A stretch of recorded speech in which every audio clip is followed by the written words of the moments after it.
So Carl Jung said in his research that the personality has 4 functions, which are intuition, sensing, thinking, and feeling. Furthermore, he divided these functions into 2 types. One is the way that the personality, the way that you look at the world.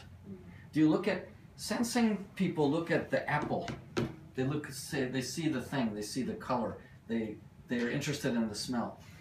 Intuitive people look at the apple only as a trigger to memory or imagination.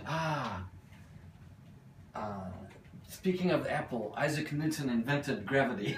So they look at something else behind the apple. Apple's only just a trigger. And both are, neither one is correct, or you need both, right? But you have people who are interested in the thing itself, and people who are interested in what's behind the thing or the meaning associated. So everybody does these more or less. You have, it's like you have a right hand, are you right-handed or left-handed? Right-handed, right-handed, and right-handed.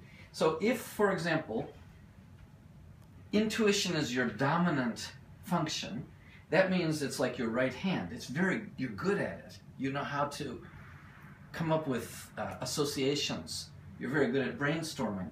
You can imagine the future. And in fact, there's even a time sense that goes with this. This is really quite interesting. The intuition is connected to the future. Sensing, what do you think is connected to? No. Yes, the present. Very good. Thinking, let's see, feeling next, which is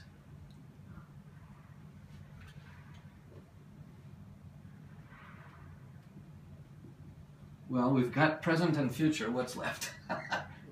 Past. Feeling is connected to the past. So what is this one? This one is a little bit different. It's timeless. It's not, right. Timeless. So it's not connected to time. It's more analysis. But remember, this is how we judge, okay? This is how we see, and this is how we judge or evaluate, give value to. So, future-oriented, present-oriented. So, and then you think about the absolute value, unrelated to time, and then the past is the feeling.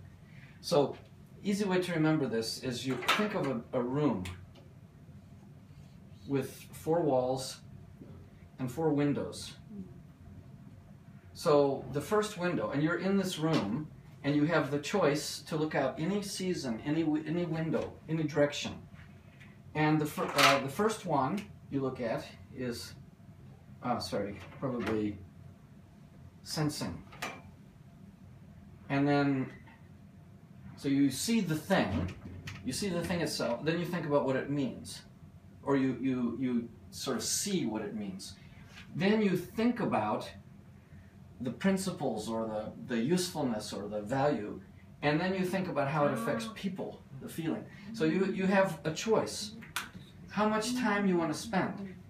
Now, if you're intuitive dominant, chances are, and that's the intuitive window, you're going to spend a long time looking out the window. Oh, do you know how that's possible? Oh, wow, that's so interesting.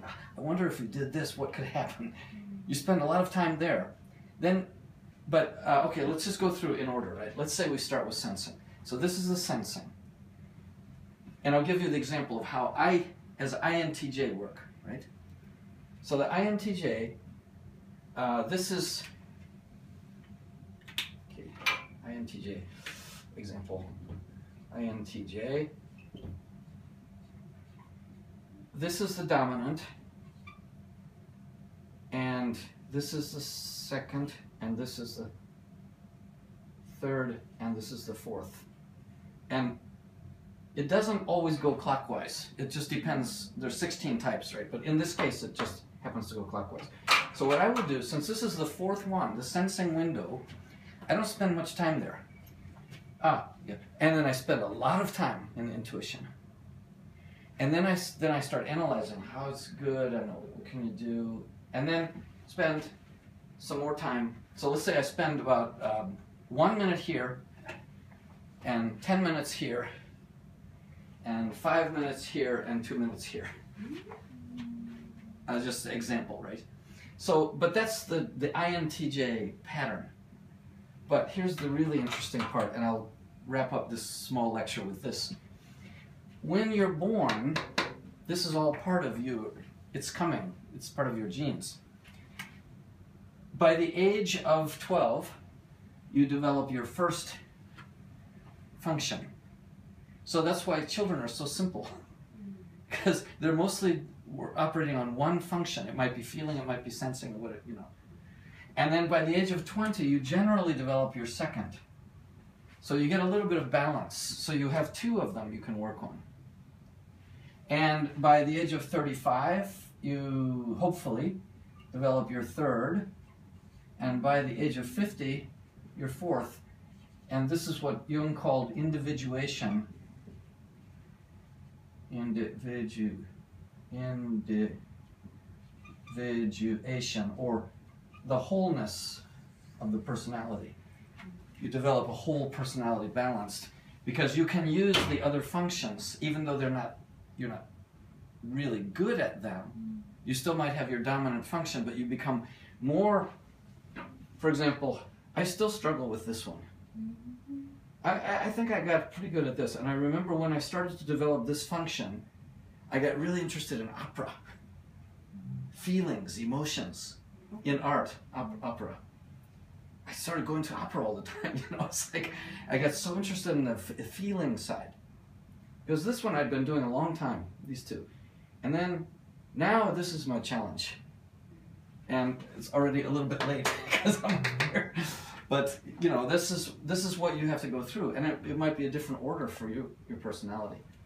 But this is, I think, so interesting. And then, of course, the only other thing to add is that is you have introversion and extroversion, and then you have sensing and intuition, and you have thinking and feeling, and then you have judging and perceiving. And you're some combination of these. 4 times 4 makes 16 types. But what this is where you're where you get your energy.